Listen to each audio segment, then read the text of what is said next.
You're tuned into the Final Round Show.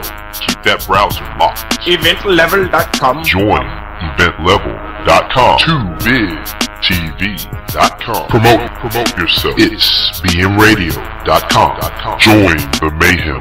MMERadio.com. Making money. HatchetRadio.com. We support music.com. Miss LB. Management. Bazoo.com. When I ain't punching people in the face or getting people in submission holds, I'm listening to the Final Round on EVENTLEVEL.com with MasterWillz, Rico, and the rest of the gang. Ding ding, bitches.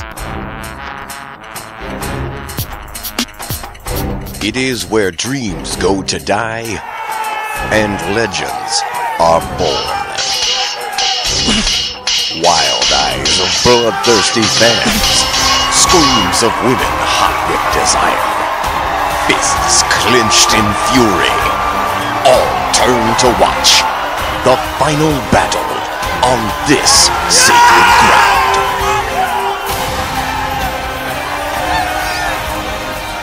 Will one warrior's soul burn with desire to conquer? Or will the spirit break and wane in the dying embers of battle? The pain, the punishment, the sweat, the tears, all have come to this. And every second counts. Are you ready for the final round? Undisputed champion of cyberspace, MasterWillz!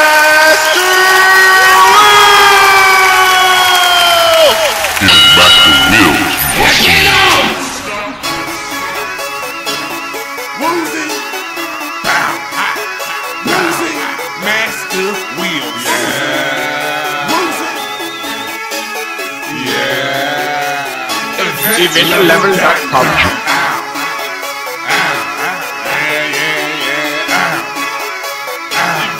EVENTLEVEL.com.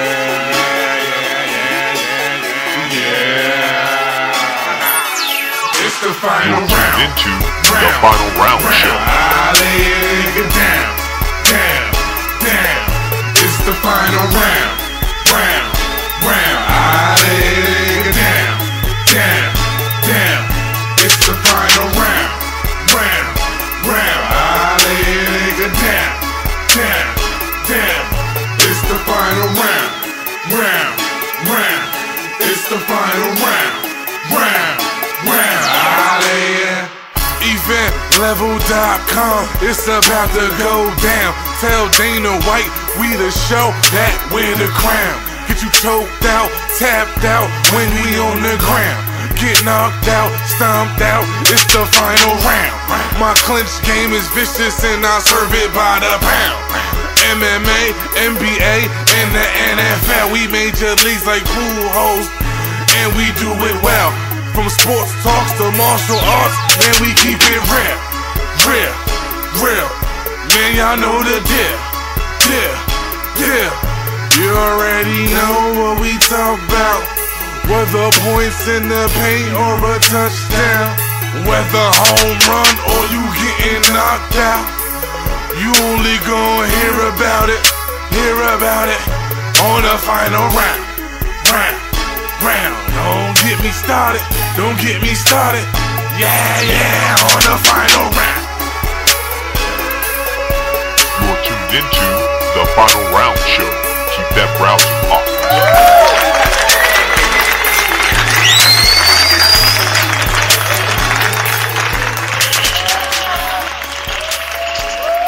Oh yeah, good UFC fight. Strikeforce women's fights championship changes the hand. Oh man, just absolute MMA weekend. I'm stoked. How are you doing, MasterWillz? Good. I'm stoked too, man. Tate's Miesha Tate versus Rousey. Yeah. And also Alves versus Kampmann. And also we got coming up at the break, we have Man, the American Psycho himself, Stephan Bonnar, coming to our show. I'm stoked about this interview. Like, I'm pumped. Very excited for this. And also, we got a lot of, but also we got a lot of sports news to talk to you about. Yes, we It's do. a warring day between New York and Boston, and man, a lot of stuff to go. NASCAR. Oh, excuse me. And of course, I have a little NASCAR. cold. NASCAR. Oh, yeah. Phoenix. Go ahead, get your jab in. That's what NASCAR. And we got And the Best Buy car won the Daytona 500. That's all that matters to me. There you go. Best Buy. Good day. But what I want to do is I want to take a music break. We're going to take a quick music break and let you digest what the powerhouse show that we got coming on for you that's coming up. And I also want to highlight these indie artists that we love and respect here at EventLevel.com and the Indie Republic.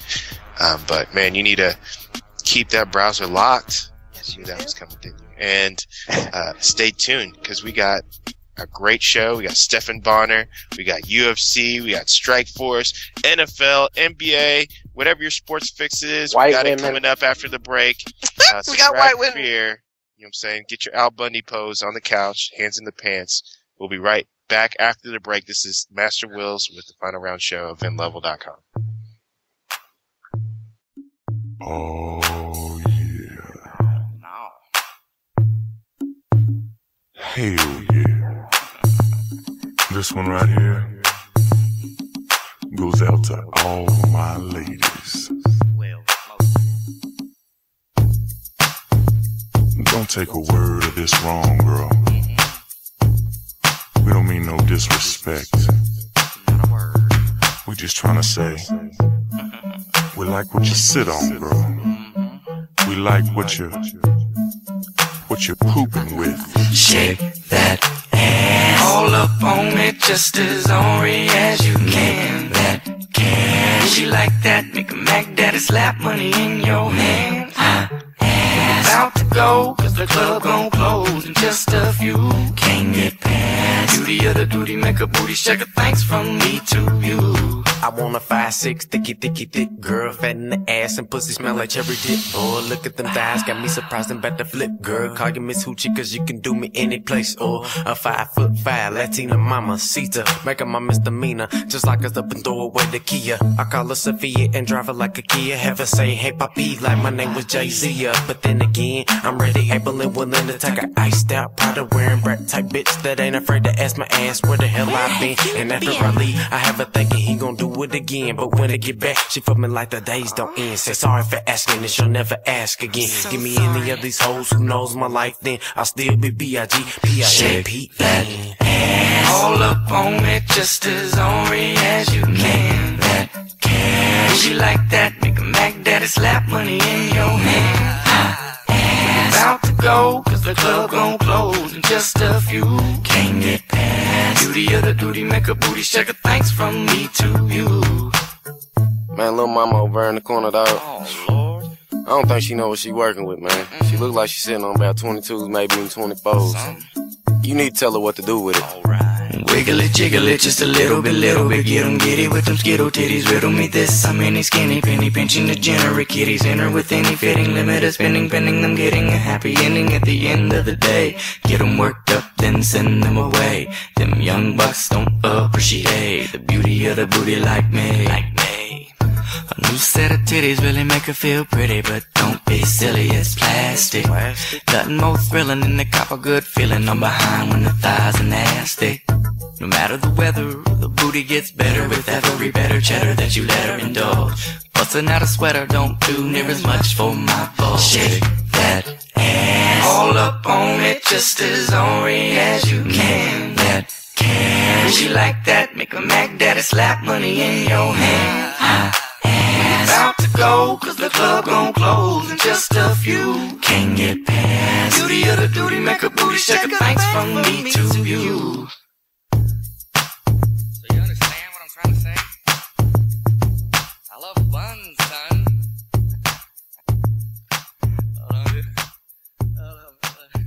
Let me hear it back, I'm gonna keep it. You're tuned into the Final Round Show. Keep that browser locked. EventLevel.com. Join EventLevel.com. Too Big TV. Promote yourself. It's bmradio.com. Join the mayhem. mmeradio.com. Making money. PatchitRadio.com. We support music.com. Sell beat.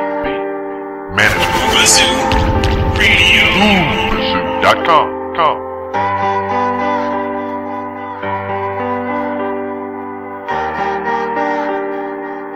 Spinning the best in hip hop, indie hip hop, real hip hop shit, man.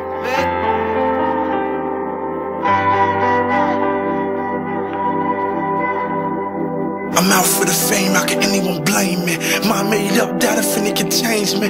That a little cane just to get up some change. Skip Mickey D's, don't need minimum wage. Me love gators, chokers and chains. Suits, new coupe, reef and babes. I'm in the struggle just trying to get paid. Old folks say I need to stay in my place. Old folks say I need to change my ways. But poor folks' goals don't add up a thing. When you're broken, your hope don't take away pain. End up passed out, I'm physically slain. Thought it was so good, then the misery, shame. You just see one who looks like me in crippling pain. From addiction, hurt affliction from the things that they seen. Is this reality or is it a dream? I stuck between those, my opponent or a king.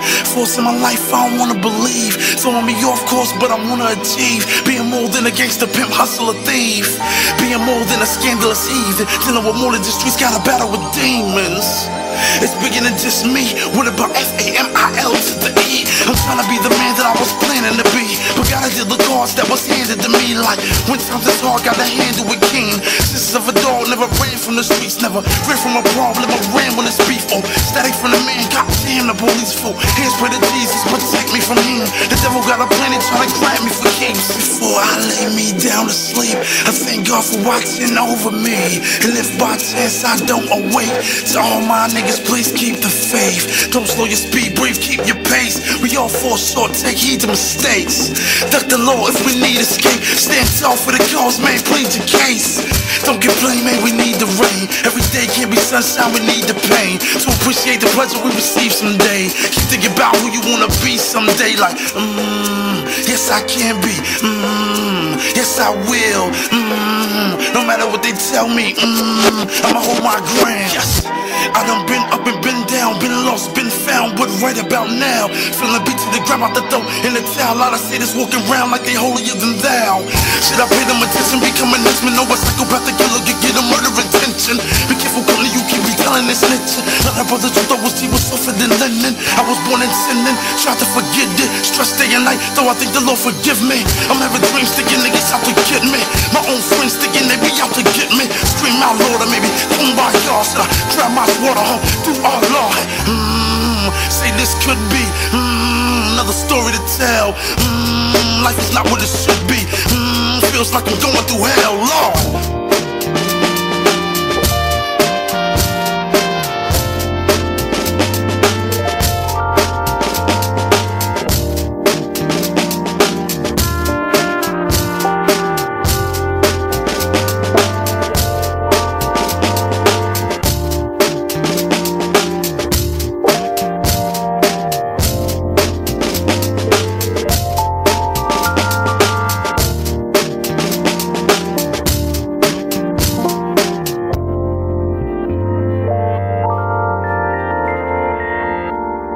EVENTLEVEL.com. Join EVENTLEVEL.com. TooBigTV.com. Promote yourself. It's bmradio.com.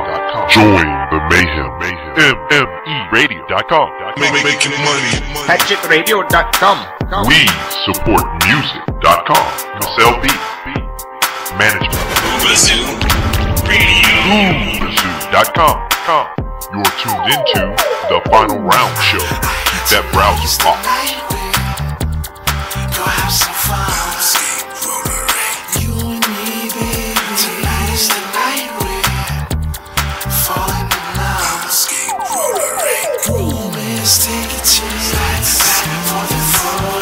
Back for the floor. Back for the floor. Our love goes for the floor. Back for the floor. Back for the floor.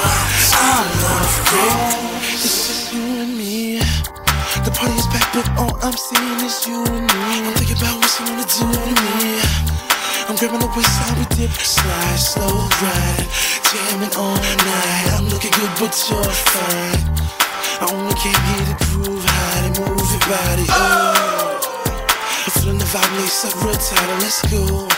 Romance, take a chance. If the feeling's right, make this night just all night. Tonight's the night, go have some fun. You and me, baby. Tonight's the night we're falling in love. Romance, take it tonight. Back for the floor, back for the floor, back for the floor. Our love goes for the floor, back for the floor, back for the floor. Our love goes. This feels like a fantasy. You here next to me, flesh to flesh with me. It's this pure bliss ecstasy. I don't wanna waste time with slow grind. I'm trying to have your body all on top of my body. I only came here to groove high. Hope somebody would go with me to the room if you with the most dream. Romance, take a chance. If the feeling's right, make this night just all night. Tonight's the night go have some fun. You and me, baby. Tonight's the night we're falling in love. Romance, take it tonight. Back for the floor, back for the floor, back for the floor. Our love goes for the floor, back for the floor, back for the floor. Our love goes.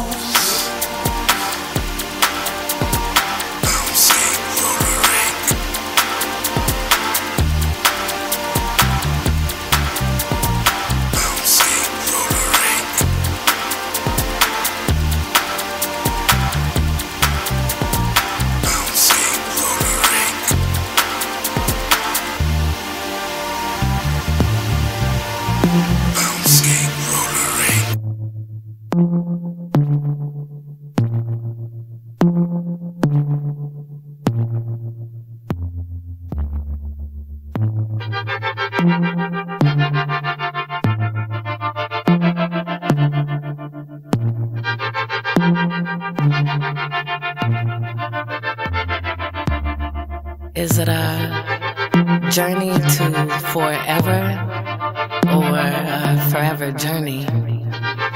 Are we found in our first breath or in our last exhale? Must we return to the same sacred ground, bathing each wound only to return to our quest? Is it one lifetime, many lifetimes? Searching until we stand still in awe of our own glow.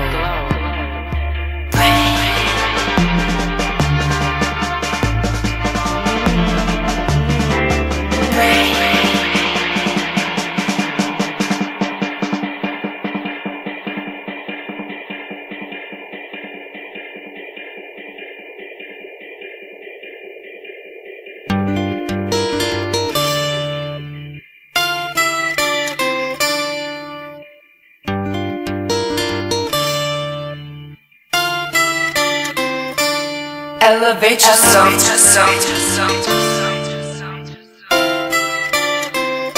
The mind stays aligned. When I get there, I swear I'm elevate yourself to the next plateau. Just go. The mind stays aligned.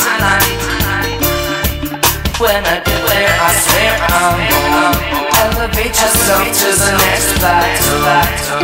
Just go. The mind stays aligned. Nobody knows but me. When I get there, I swear I'm last bag in the van, I'm leaving Oakland. I picked my lady up in San Jose, baby, she's smoking. Headed down to 101, we watch the sunset.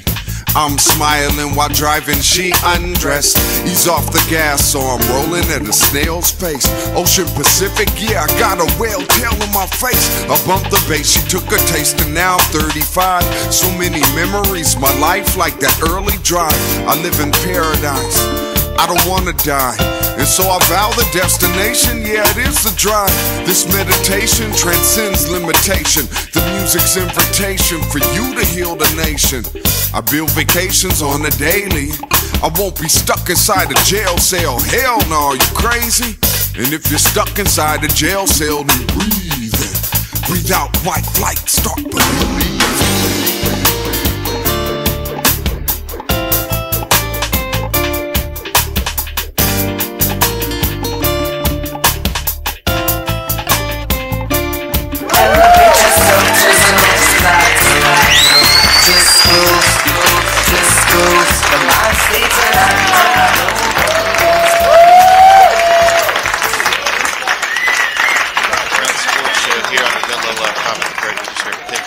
That was a nice groove. Zenith Star, Story to Tell, and the nice groove you just heard was Zion I and the Grouch. Makes me want to go get like a fancy drink with an umbrella in it. Oh man, you are all about because you're a woman. Yes, you're a woman. Oh, man. Got in touch with myself with that groove. Oh my god! You touched yourself? Is that what I just heard? I did a lot. God, hey man, you are a woman, but this is a man show. This is a Final Round Sports show. You need a man up, because right now, on the line with me, the man who may have single-handedly saved the UFC, speculated by some, the UFC legend himself, the American Psycho, Stephan Bonnar. The legend. We're not worthy. I wish I had that button on my phone. We're not worthy. I was telling those guys earlier, I put one on my toilet as a gag earlier. Put that one on. And cheer every time you're on this way. Hey, Stephan, man, very. Which one of you has a live crowd at your house? That's me. I have one in my mind. It's kind of creepy. Have one at their house, but you know, some people like to perform. Stephan, man, very excited to have you on, and of course, this weekend chock full of events. You happen not to be in Australia, but the fight went down on Fox, on FX. Where were you at during this time? The Fox Studios. Fox Studio in LA, enjoying the sunny weather. What did you think about the event, man? It was a pretty exciting event. A lot of drama went down. No, man, that's how it is nowadays. And I heard it from so many people. Like, oh, like, look at this undercard. I don't know anyone on it. I'm like, that doesn't matter, you know? You still could get some amazing fights. And, I mean, you got a little of everything. A couple crazy knockouts, a couple submissions, a couple huge upsets. And that was just the undercard. So, yeah, it was exciting. There was a little bit of controversy in there. The Demetrius Johnson fight, that was kind of wild. I didn't know what to call on that fight. How'd you feel about that fight? I felt that in today's day and age, with all our technology, I can't believe the score is still like written down by hand by these judges, and then have another judge like sit there and add up the totals on his piece of paper. And, you know, like he put the guy's score in the wrong box, like simple human error. Like, why isn't that they just push a button, you know, and it's done like automatically? I mean, like anyone could bust out their iPhones and fucking download some sort of thing that counts a simple score like that. 10-9, 10-8. A judge's app. A judge's app. They need a judge's app. To press. Absolutely. Yeah, and it makes you wonder too, like how many times has that probably happened before and people haven't caught on, or maybe when they have, they're like, oh, I don't want to say anything now and piss everyone off. Yeah. But that probably has happened before. That's sad, you know? I mean, and look at the problem it caused, you know? Get a simple little app that tallies up the score so this guy doesn't have to, like, do math. Well, the thing is that this was the first UFC where they were instituting the sudden victory round, I guess, because it was kind of a first tournament, too. No, it's the second tournament. They tried to do a lightweight title tourney back in 39 and 41, and the final ended up being a draw. So they didn't want the same shit to happen 2 times in a row. Yeah, well, it was interesting because now this fight has to take place all over again. So I don't know, Demetrius Johnson versus Ian McCall. I kind of felt like Ian McCall won the last 2 rounds. I don't know. It was a pretty close fight. It was very exciting UFC for sure, and I really thought that you, Jay, Chell, did an awesome job covering the event, man. I was truly impressed and truly entertained from what you guys put together there at Fox. Oh, thanks. Yeah, it was fun. We had a good team going. What I thought was crazy, you got called out. I don't know, I wouldn't go as far as to call that as being called out. You know, I think I was suggested. Yeah. No, I think you were called out. I don't want to stir the controversy up, man. Well, you get a lot of credit for saving the UFC. I know every time I go to a UFC event, I get to see the Forrest Griffin, Stephan Bonnar fight. A lot of people that I talk to, if there's one fight that they name that they can recall from the UFC, the one fight that they recall is the Stephan Bonnar Forrest Griffin after that Ultimate Fighter fight, man.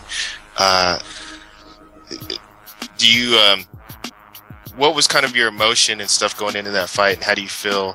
I mean, is that something you still reflect on daily and think about? I'm really bitter about losing that decision, and I'm never going to be able to get over it.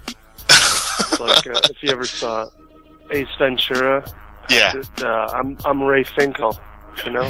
You're Ray. Lace is out. Finkel and I. Lace is out. Lace is out. So I'm going to be old and gray and still like walking around bitching about that. There was nothing to feel lost about. It was an amazing fight. I've never seen. It's hard to match that nowadays. It's, you know, you get a lot of these fights nowadays that go to the. You get a lot of people that do the kind of lay and pray technique. But it was awesome to see that fight go down. And your recent fights have been crazy. Your last fight against Kyle Kingsbury, I thought was very exciting. I never got to see you really get to see your jiu-jitsu in action, and I was really impressed with your jiu-jitsu. Oh, thank you. No, it is a different feeling. Like, you get up from the fight and you'll be getting no stitches that night, and like your hands are fine, and you know, it makes you feel like, God, why didn't I try this before? I've been fighting over 10 years now. Yeah. Another trick in your bag, huh? I think the other guy was impressed with his jiu-jitsu. Yeah, right. In a totally different way. So, yeah. Or maybe I was surprised. Well, hey, I guess I do have good jiu-jitsu. There you go. Stephan, I was checking you out. Of course, yeah, you're all over the internet. Shut up, Chief. I'm sorry. Stephan is very sexy. I might need Stephan to referee a fight here for a second. Yeah, Jesus. Stephan, you're a very sexy man. I can contest to that. Oh my God. I like the hairy chest. It's God. I knew it was coming. Stephan, I was checking you out. You know, you've got many places to find Stephan all over the internet. Of course, he's got his own website, StephanBonnar.com. And, you know, going around doing some research, I was intrigued that you had your first fight in preschool. Is this right? Shit. I had older brothers, so we were always fighting. And, yeah, in preschool, I did have this incident, you know, where, yeah, I kind of had to throw a kid off the teeter-totter and beat him up. It was the first time.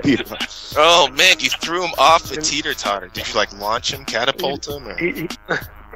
He deserved it, though, you know. I asked him nicely if I could get No, keep going with the girl thing. She deserved it. He was running his mouth, and he got what he had coming. But that's, I mean, That just shows you had like straight fighter blood, man. It was just engraved into you. I don't know. I had an incident. I had a bully in preschool. I remember I had a bully in preschool. I chose to deal with it a different way. You talk him to death? Yeah, I talked him to death. That's exactly what I did. No, he asked her to marry him. No, he brought a toy to school. It got confiscated, and I waited. This is, mind you, I'm in preschool. This is my MasterWillz mind thinking of payback. I went and stole his toy. Which I didn't, it was a crappy toy. Stole his toy that got confiscated, and he started crying like, "Where's my toy?" And then sitting in the back, We have Stephan Bonnar on the line. What are we talking about right now? Did you feel bad and give the toy back? No, I did not, man. It was revenge. This guy that was kind of my bully. He bullied me, mind you. He was in the same karate class as my older brother. So he used his fighting to bully me. So I had to use my mind. Nowadays, if I see him in the street, it might go down. I'm like you. I still hold grudges. So I go down. Okay. Well, I remember you was walking into a support group. I'll referee it. Stephan, okay, we can get it. What's the guy's name? I'm looking him up on Facebook. Challenge for you. Well, hey, Stephan, this is DB from EVENTLEVEL.com, and I'm a big fan, and evidently I'm one of the harder members with harder questions of this group. But man, I got to go back to the best fight ever in UFC, and when you fought Force, and at the end of the fight, when you do this giant wheel kick, dude. What were you thinking? Were you really about to put it down with that? If you hadn't blocked it, it would have landed perfect. Like, really, what was your mental thought on that whole thing? Did you think it through? What was it? Like, I'm so tired. He's never going to expect me to do this one. Because I haven't thrown this since I was like 15 in Taekwondo, so... He's going to have no idea this one's coming, yeah. I think you were just going psycho. That's what it is. We saw the American Psycho in action. Thinking out of the box. I like it. Oh, man. You alluded to earlier, you are from Hammond, Indiana, correct? And close. Munster. Close. Munster, Indiana. All right. Being from Indiana, you also graduated from Purdue University. This I did not know. I was there with Drew Brees. Mm-hmm. Nice. Really? We've heard of him. It was a good time. And Mitrione. God, yeah, we were always kicking it back then. And look, who would have known? Like Brees. Unfortunately, he's in the news right now. And me and Mitrione would be in the UFC. You seriously kicked it with Drew Brees and Matt Mitrione? Yeah, in college. Were you like a little fraternity? Were you going around like beating people up and whoring and drinking? May have been a few scuffles. And you graduated with a degree in muscle activation techniques. No, that was the school I did after Purdue. Okay. Yeah, it's like a real in-depth physical therapy, and I was like currently in that and taking it really seriously, and then I got chosen for the Ultimate Fighter, and ended up missing a good amount of school, and afterwards having to make it up and all that, and but then I also got that contract, and yeah, it was like, well, shit, I might as well give this a crack, and take it a little more seriously, and fuck the real job. Exactly, man. That's right. That's for the birds, man. Well, your clothing line, Punch Buddies, it's Garbage Pail inspired. I've seen a couple of your Facebook posts and on your website. What brought all this up? I'm loving all of them. They kill me. Nice, yeah. We got a couple new ones out at Magic. The Chael one is really selling great. Get it on MMA Warehouse. We kind of gave them exclusive online with that one. Yeah. And, yeah, we're going to even have with the election coming up at the end of the year, election version of a Chael shirt. Because, he's always had political aspirations. He's ran for office. And I'm sure after his fighting career, he'll continue those. So, it's on in 2012, one with a nice elephant on it. Ha ha ha. Now, have you ever had anybody fight you over these shirts? I mean, I know, Josh Koscheck got a little angry. Yeah, I mean, not really. I was like, gonna cut down to 85 and make it happen. I had his word, I had Dana's word. If I could make that weight, he'd let it happen. And that would be a great fight. Yeah, I mean, I actually was kind of an asshole in that situation, and I did. I dared him. He asked me not to make it, and I'm, what are you gonna do? And it's like, fuck you, Koscheck. I'll make it anyway. How much do you weigh walking around? Not too big. I'm 225. Okay. But you're about what, 6'4" or something? He was like 219. Yeah. You think lightweight of Koscheck, right? So, I'm 34 and I never really cut serious weight. Why start now? Did you really? Also, how bad would that suck if I finally got Koscheck in there and I was just so weak and drawn out, I guess, in like 3 minutes, Oh my God. So give me at a catch weight. Did you ever, are you kind of surprised at, kind of where your career has taken you? I mean, when you're blooding faces, I never really figured that you would be kind of in front of the camera doing an on-air talent, doing the kind of things there, but you've been very successful. I think you've connected with the fans. You're very, very approachable. One of the nicest guys I know in MMA. Did you kind of see this coming, or is it just something you kind of fell into? I don't know. Life's kind of been a big curveball, Like, I never thought I'd fight in the UFC, let alone like do it for a living, and that ended up happening. And TV stuff, man, it's a lot of fun, and just remind me of that. I really hadn't done much lately, and did that show with Chael the other day and Jay, and I had a blast. So I enjoy doing that. But no, I didn't see it coming. Do you have go ahead, Sinister. Sorry. Stefan, last time I see you, you were here in Boston, and you were doing the trivia for the UFC Fan Expo. This was just before Joe Lozon, and you had the BJ Penn match. I believe it was UFC 114. Good time. You're a really great guy. Bring a lot of energy. And one of the things I wanted to ask you, if you are you smarter than a ring girl? Yeah. Okay. That happens to be a game. It was awesome. Did you compete in it? No, I watched you. I watched you give a lot of people a lot of crap, and it was a pretty good time. Well, let me fill you in on a little secret. We actually had it rigged so the ring girls would win. We didn't want to make them look bad. And even though Ariana had all the answers in front of her, she still managed to get a bunch wrong. That's awesome. That doesn't I love it.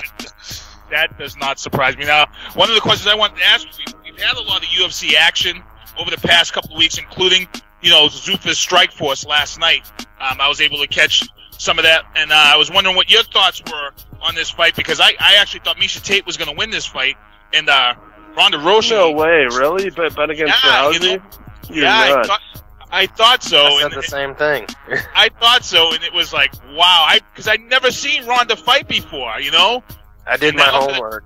Yeah, now I've seen her fight, and this chick is for real, and I want to see if you get a little more insight. I gotta give Tate some credit, man. Like, she just let her arm straight up get broken without tapping.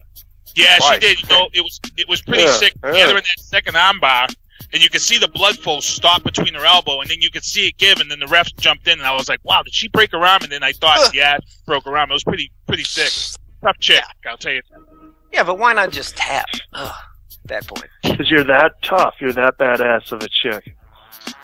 I mean, I gained my respect. Well, and last week we had UFC. And then Rousey, on top of that, says, that she didn't feel sorry for it at the end of it, which I thought was hilarious. Yeah, that was awesome. That's awesome. Well, she didn't want to pull back on her talk on what she said, so I got to give her props on that. She had a good point, though, She had a good point. In the eyes of Ronda Rousey, I mean, you know, they weren't giving her enough credit. And like when I did my research on her like a couple weeks ago, like my eyes like blew up when I saw Judo Jean LaBelle as her, you know, as her grandmaster. And I'm like, yeah, this girl's all technique. This isn't a wrestler's fight. She needs to keep it standing, and Misha didn't. I mean, just that level. I mean, Tate's more of a grappler herself, and she really did good. She had Rousey's back for a little bit, you know. And yeah, true. I was impressed, but like at that level, you know, Olympic level, that's like that's another level. Like if I were to box someone who is an Olympic boxer in the UFC, like, and I was just throwing down hands with them, like, you know, I'd probably get messed up. But that's the beauty of MMA. You got more options. Yeah, and I thought it was one of the most exciting, probably one of the most exciting fights of the year, just to see those two, Tate and Rousey. Yeah, and it really said something too. Like, you know, you can appreciate women's fighting because they are that technical and skilled. It wasn't really sloppy. I mean, it was, you know, even Tate getting her back and holding it for a while, going for chokes, and Ronda escaped it, and how she took that armbar, you know, for the second time, and even escaped the first time. Yeah, it was impressive. Impressive fight by both of them. It was advanced jiu-jitsu at a very high speed pace. Yeah, everyone could appreciate talent, you know? Yeah. Boy or girl. Definitely. Sinister, what were you about to ask about? But don't talk about Daily Masaki, because I'm watching it now and there's like 15 seconds left. Oh, yeah, I don't want to tell him because he got opened up pretty bad, and it was pretty fast how the blood flowed on that. When they show it in the slow-mo, it was almost like computer animation added, but he opened up pretty quick and pretty bad. It was a very, very, very bloody Strikeforce. Very bloody Strikeforce. Yeah. I gave Masaki the first two. Let's see. Yeah, I thought he won too. Split! No.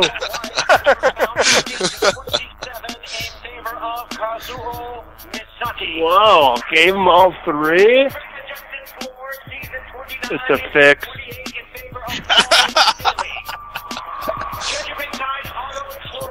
That's there it is.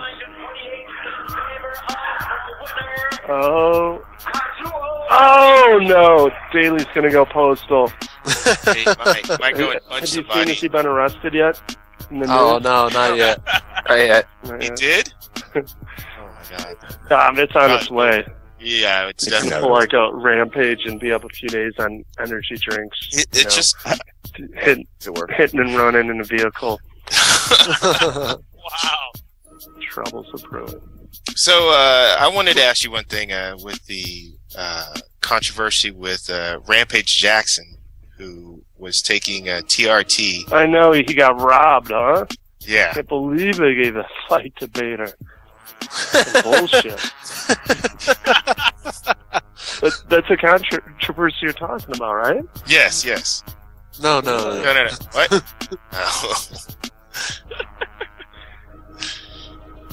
I was talking about TRT. Yeah, TRT. The fact that he said that he was taking, he got it approved first. He said that his testosterone level was low. He was hurt, and he took some. They gave him some TRT injections, and he went in, and now he's kind of blown up all in the media, like, oh yeah, well I feel better than I ever been. I want to fight after this. Do you think it was a little bit of a spectacle? I mean, what did you think of that? Well, I just actually thought, I mean, if he was sauced up on testosterone, he should have fought a little better. That is a great. He felt great in his sex life. He's busting 5 a night. Yeah. He's 18, and then he it was a lackluster performance, I thought. So then you can rule out that TRT is not really an advantage. Well, you know, I'm glad he's feeling better, and he's getting shot up with tests, and you know, it's perfectly legal. He got doctor's prescription for it. But good God, Diaz only getting 6 months for marijuana, that makes me sick. But marijuana, though, I mean, it totally helps him focus in there a lot better. And definitely helps him absorb more punishment. I mean, just these athletes using these performance-enhancing drugs makes me sick. Now, the marijuana, is that really a PED? I mean, he had a prescription. what did you think about that? What did you think about what happened to Nick Diaz? You think that was? I mean, he had a prescription, so they say, from California. I mean, all right, I'm being sarcastic. My whole point is I'd much rather my opponent be hitting the bong than hitting injections of testosterone. I mean, of course. I mean, of course. Honestly, yeah. When they ruled out a few years my ago, opponent some was athletes. smoking weed. Like, please, by all means, I'll roll a couple of doobies for you. Let me put it up to your lips. I'm a new fan. Stephan, you're working on some new different types of clothing lines, some tap out watches. What are some of the stuff you're working on other than everything else? Tap out watches? Well, no, but I'll take it. Yep. No. I'm actually, I've been building their watches. I'm a watchmaker in my spare time. Where did you learn that skill? That sounds like something you need to be apprenticed to or something. How did you learn to do that? My great granddaddy, actually. There you go. Built That's watches something in past. Lithuania. And he taught me. You know, he passed away when I was about 12. So, but you know, he taught me. You know, engineering like that does go generations deep. You know, I've read about that stuff. Amazing. He was pissed I didn't pursue that mechanical engineering degree like I originally set off to. But calculus is a bitch, you know? Yeah. And crushing people's faces is much more, fun.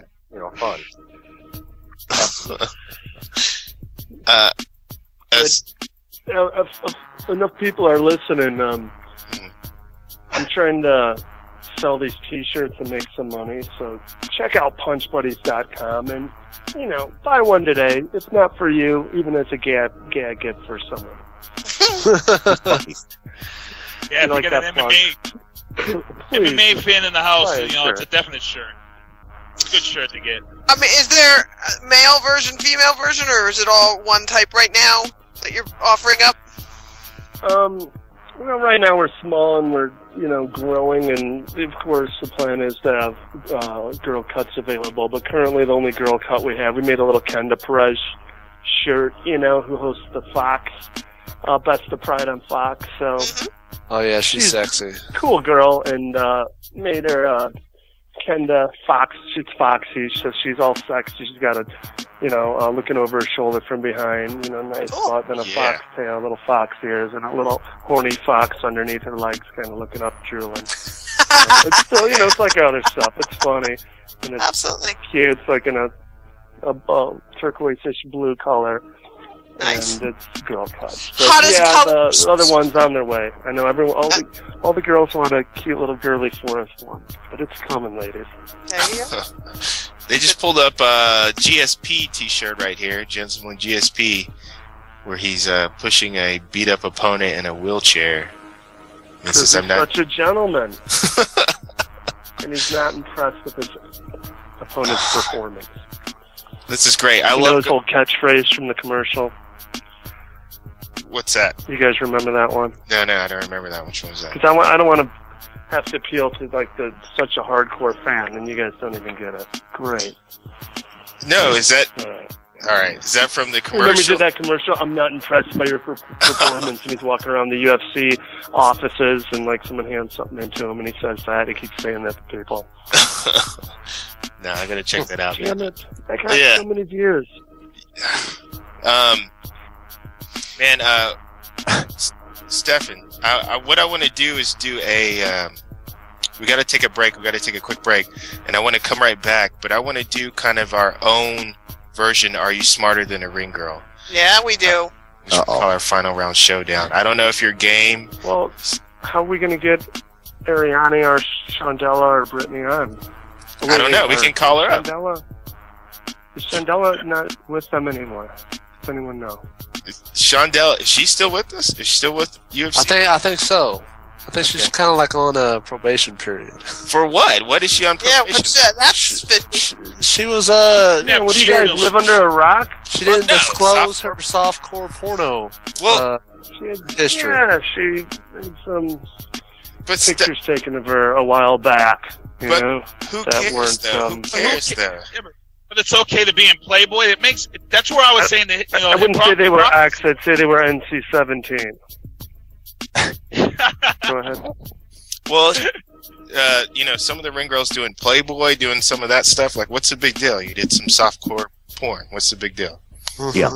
Well, Playboy has a much higher budget. Mm-hmm. You know. So it's much more politically correct. Yeah. Yeah. Depends on how you promote it. Playboy's Playboy, you know? Playboy is the Playboy mansion. What website did she do it for? Do you even know? I bet they don't have a, I don't know, what's it called? Like, young tender titties mansion? No. Wait a minute, say that one again? Hold on. I'm just saying. Young tender titties. They're not Playboy, that's the problem. Yeah, exactly. I guess so. What I want to do, man, I want to take a really quick break. We're going to be right back. I want to grill Stephan Bonnar with some questions, see if he is smarter than the ring girl. Grill? On a final round showdown. Where's our ring girl? Well, we can get her up. Let's see if we can get her on the break. We'll see what we can do. We're going to... Yeah, Chief could be a ring girl. What we're going to do, we're going to take a quick break. We're going to be right back with Stephan Bonnar from the UFC, my man, the American Psycho. We'll be right back after this break. You're tuned into the Final Round Show. Keep that browser locked. EVENTLEVEL.com. Join EVENTLEVEL.com. Life is going to take us all away. Show us one great time, then kill us someday. Watch out.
up, everybody? Benny Freeman at the break.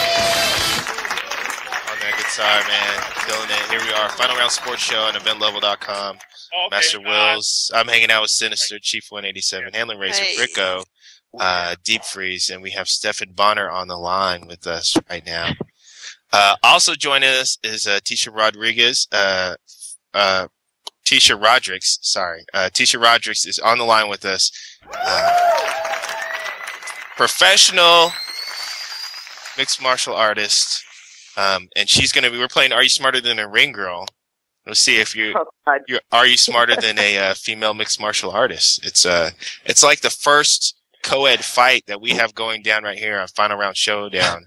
I knew she wasn't certified. It's a little bit harder. She's now I can't lose this. This is bad. Can't. This is who's better in mixed martial arts? Who would win fights? The man versus the woman. I mean, you can't lose this. Everything's on the line. Male pride, female pride. Yep. So we're gonna get into this final round showdown. Stephan, are you ready? Yes. Tisha, are you ready? I'm ready. Okay, then we're gonna get it together right now on the final round show on EventLevel.com. This is the final round showdown, and it starts now. What I'm gonna do now is ask you a question. And if you answer it correctly, I'm going to start with you, Stephan. If you answer it correctly, you get a point.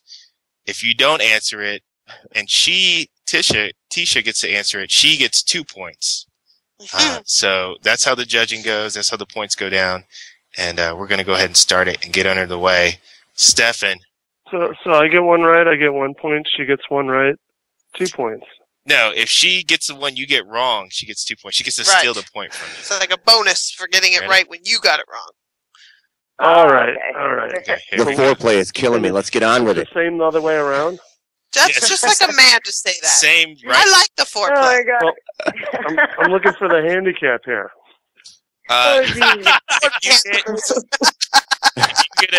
If you get a question right, Tisha will take a piece of clothing off. Is that no? That's not right. Hey now. Yeah. Wayne, strip question. No. Yeah, we're on a phone call. Well, what good will that do me? Yeah. Oh, okay. Yeah, whatever you say. Yeah. Anyway, let's go ahead. We're gonna get into it. Final round showdown here. It begins right now. Stephan Bonnar versus Tisha Rodriguez. Man, I can feel the tension in the air. Here we go. Stephan Bonnar. This is round one with question one. Okay. Stephan Bonnar, are you ready? Yes. Oh, for the love of God. Here is your question, Stephan Bonnar. Here's your question. What prolific MMA fighter's book carries this review? This book is an unholy abomination. It will make you dumber for reading it. Judging by the content, you would think he grew up eating paint chips. I swear this wasn't the case. Oh, wow. No, I don't know for sure, but I do know that Forrest, when he was young, ate paint chips, so it's Forrest Griffin all the way. Wow, that is correct, Forrest Griffin. Wow, that is correct. And he got it right. He did get it right. I didn't know the answer.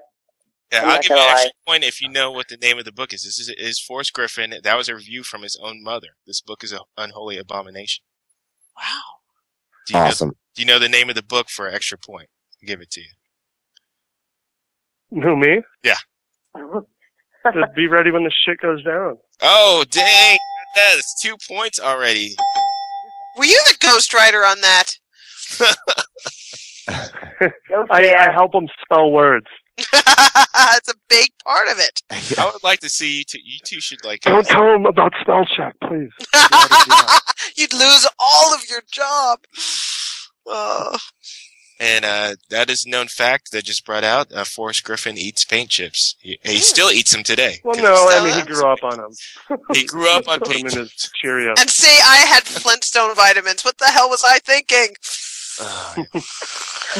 Paint chips is the way to go. Here we go. Right? Let's move on to round two. And Tisha, you could get the steal on this. Round two? She hasn't even had round one yet. Okay, go on. It is round two. It's round two. Okay. Doesn't she get one now? She's No, she doesn't get one. You just keep winning, sweetheart. Well, that's not fair. This is round 2. All right, Tisha, you ready? Yep. I'm ready. Tisha Rodriguez, Stephan Bonnar, round 2, final round showdown. Here we go. Here's your question. In 1979, this band released its biggest and fastest selling album to date under the name Who Are You? Monkeys. That's your final answer. It's my final answer. Oh, that is incorrect. That is incorrect. I think I should know this one. I wish she could have phoned a friend. Hey, I was 3 years old, so I was. She was 3 years old in 1979. Oh shoot! I just gave my age away on air, didn't I? Stephan. No, because our people can't. God bless you. Stephan Bonnar can steal this one. Let's see if Stephan. He already stole it. What did he say? I think it was just singing it. I mean, the name of the song's Who Are You? I mean, everyone knows that's The Who. Come on. The Who. It's The Who. He got it correct. Oh man! Wow. That's 2 points. How old are you, little girl? I don't know. I'm 29 all the time. Perpetually.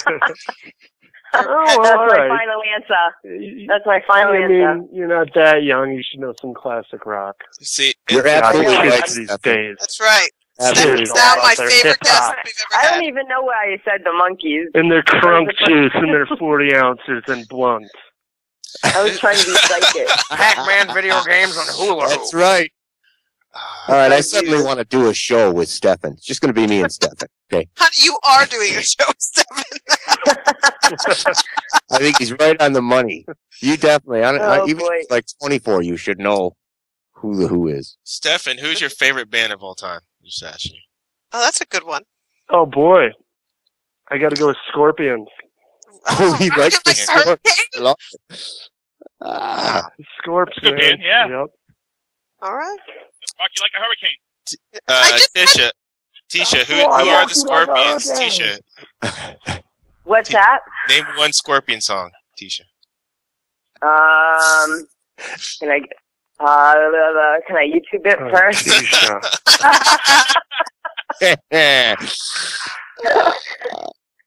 Oh my God, fail.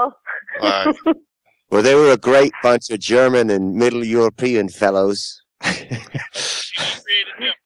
I suck at this game.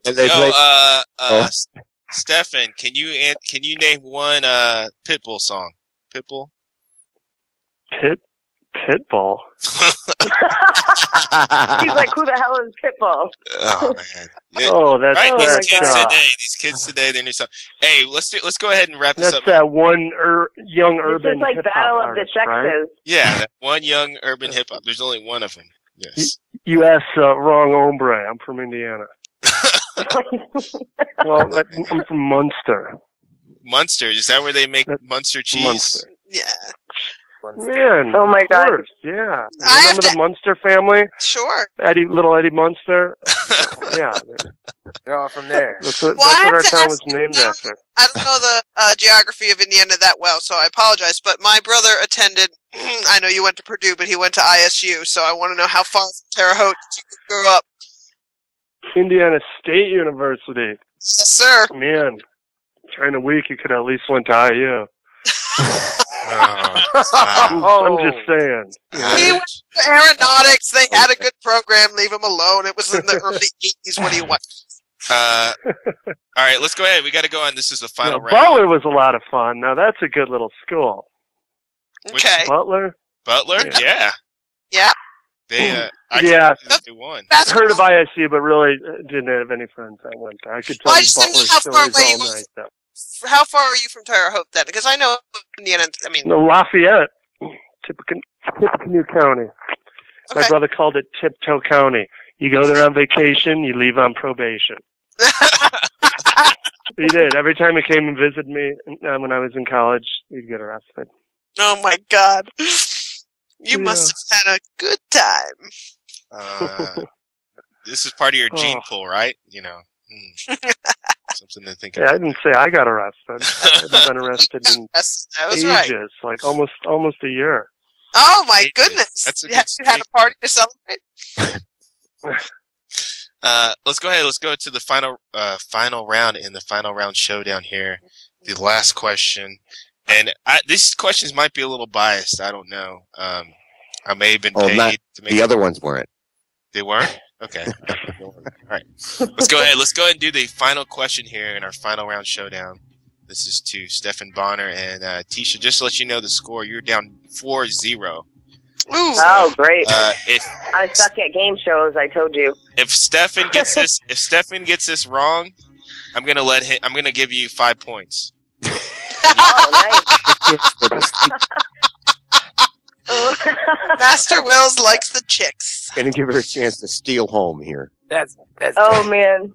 Tisha Rodriguez. I mean, come on, guys. You're asking me about Forrest Griffin, and then about the band whose walkout song that come out to. You know, well, pretty much Pete Townsend, part of the Who, but yeah, definitally not I'm biased. a little biased. No. I don't know what you're talking about. They're screwing you over, Tisha. He's right. Always do. It's what we do. Oh my God, my jaw hurts from laughing. If he gets this wrong, you win. All right. Tisha Rodriguez. Tisha Rodriguez, by the way. That's an NASCAR question. On the National Geographic show Taboo, Women's Fighting. She's a great women's mixed martial artist. You can check her out on thelilbully.com. Is that right? Yes. Yes, lilbully.com. Okay. So let's go ahead. Let's get into it. Let's do this final question right here. I just did my little sponsorship to the Little Bully in there, so let's go ahead and get this question. Thank you. This is going to Stephan Bonnar. Stephan Bonnar, the UFC, StephanBonnar.com. Check him out. Twitter him at Stephan Bonnar. And let's see. Punch Buddies. Tweet him. Punch Buddies clothing line. Check that out. Punch Buddies clothing line. Hilarious stuff. Get your gear on. And let's see if Stephan Bonnar can win this. Pull this out the bag. Final round showdown. This is the final round. And if he doesn't get this, he will lose everything. Here you go. No pressure. Question. Stephan, are you ready? Here we go. Born ready. In 2000 and 2005, The Ultimate Fighter Season 1's Wild Child punched a door in half, leaving pieces of his bedroom in Forrest Griffin's bed. Stephan, do you know who this Wild Child was? Here we go. Are you kidding me? Are you asking me a Season 1 question about my good buddy, Chris Lieben? Woo! Suspension That is correct. Chris Lieben. You might as well have said, who is the redheaded, God who's damn the it. ginger gentleman on Season 1 who punched out? Sorry, I have to crown. How could I forget that? Like, the best thing was I wasn't even there that night. Like, I was in quarantine, actually, because I had a bad staph infection. They really didn't let you know that on the show. You just didn't see me for like 2 episodes, and that was the one night everyone in the house got to go out. And yeah, I was in quarantine for staph, and that happened. Anyways, when I came back to the house, because everyone was like telling me their version of that whole story, and everyone's version was a little different. And that was like really the longest time in my life waiting for that episode to air, so I could actually see what happened, what I missed that night. You know, and that was the reason I had to fight Bobby. Because, oh man, Bobby Koscheck did this. You got to get Bobby out of this house, man. Okay. You know, that's kind of like, you know, when you go out to a party and you end up like passing out early, and everybody's like, "Oh man, a bunch of crazy shit went down when you passed out. You missed it all." Or when you don't pass out and you're a walking blackout and you got to hear the stories the next day. Ooh, those are some pretty bad drunk nights. Those are that's when you got your party card when you black out. And you're like, yeah, pretty much. Dude, last night I woke up and I broke up with my girlfriend and I crapped my pants and dude. Wow, was that last weekend with DB? Ooh, stop it! Oh my God. Man, hey, by the way, how was it? I don't like this show. I don't like this game, by the way. She's on record now. That's okay.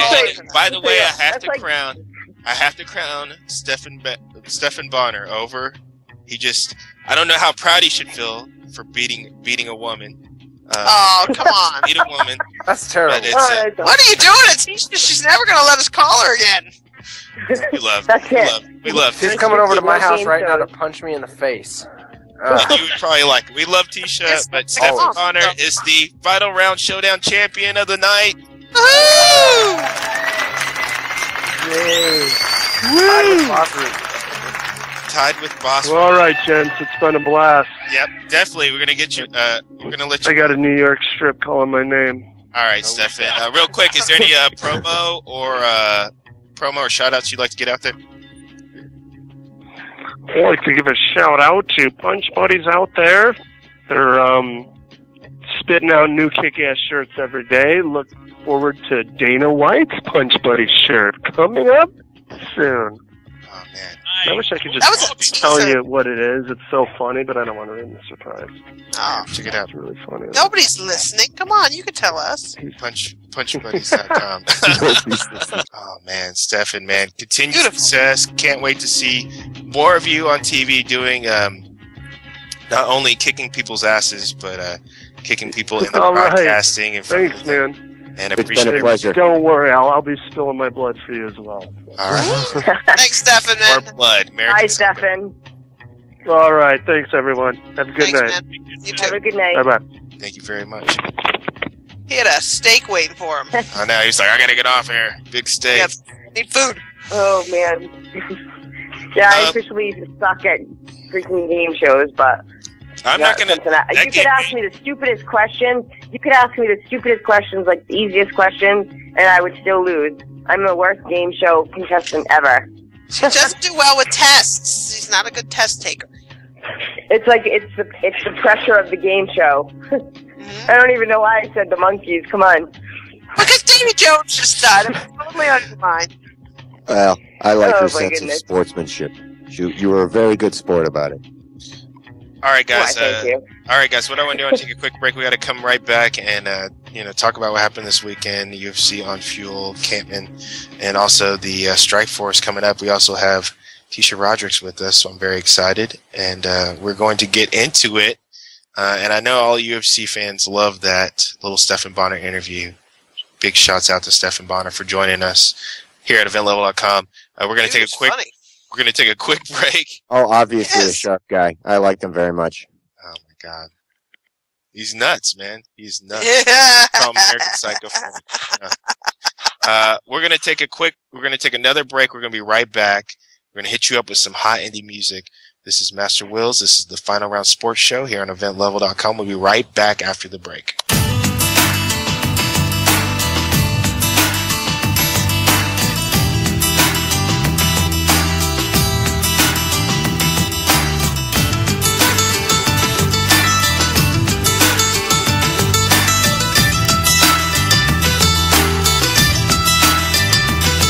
There's a reason behind why I'm out of my mind, and I'm second guessing all the time.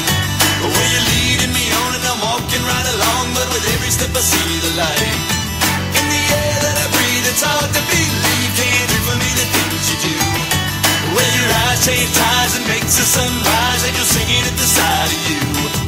And I try to hold it in. Have you given all you can? No reply, so I'll ask again. I'm waiting. You're the air I breathe. Words are hard to find as I wait my turn, and I stand in a line just for you. Yeah, all those things I do because of you.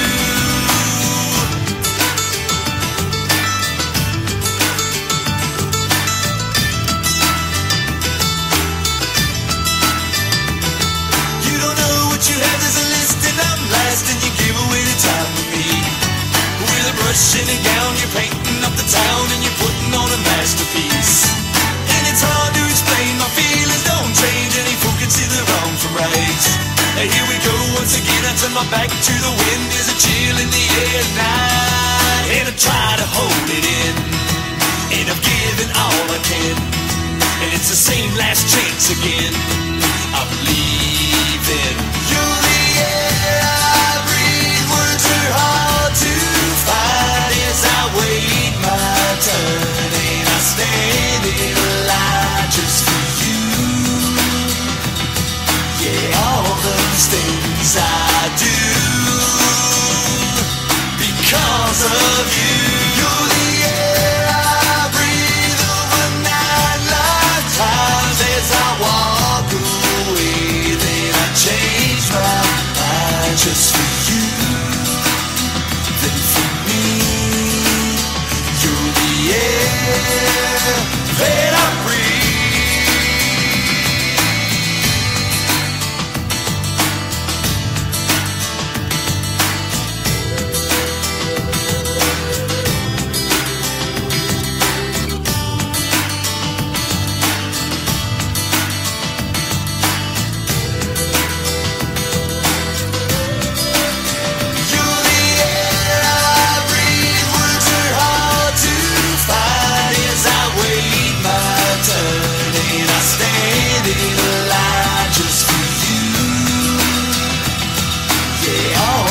Things I do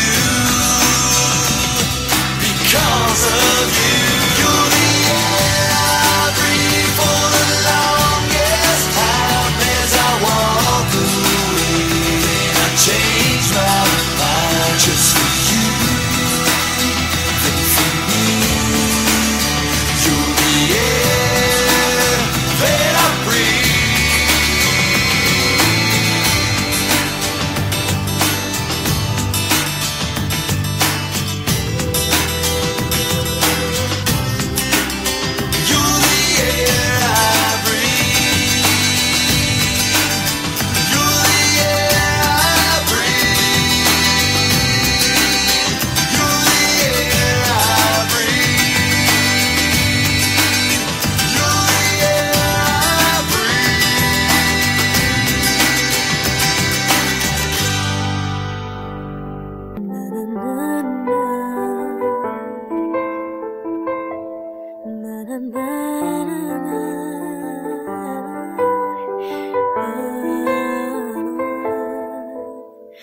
Boy, you've got me caught up in a daze. Just one word is all that it's gonna take. But till we meet, I'll be imagining over and over scenarios how our love could go someday. But daydreaming is all that I can do till I can get close to you. Each day gon' feels like eternity. I'm waiting for your love. Come set me free, free, free, free,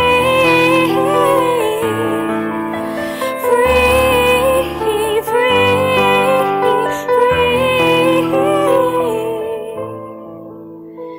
I've planned every moment past hello.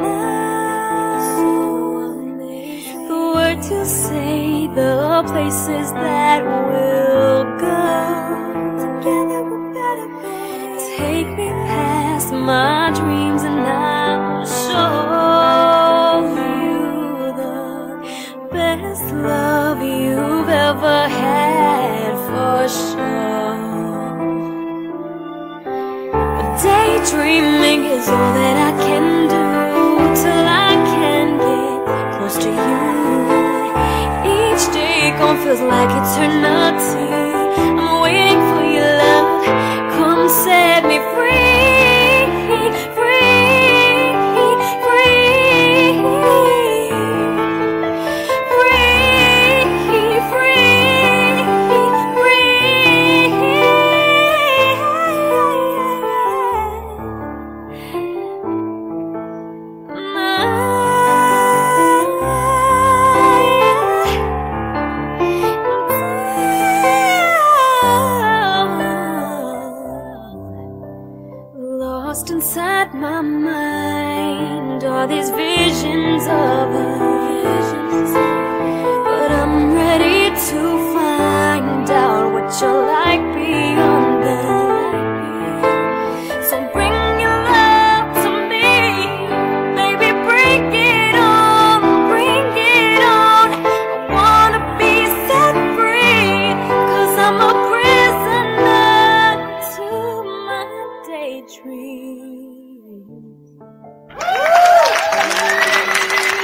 What's going on, everybody? Final Round Sports Show here on EVENTLEVEL.com, man.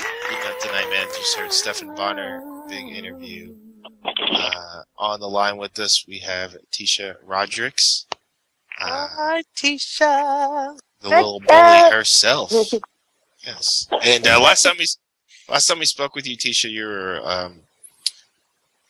we were talking about your show on National Geographic, Taboo, which is one of my favorite shows for sure.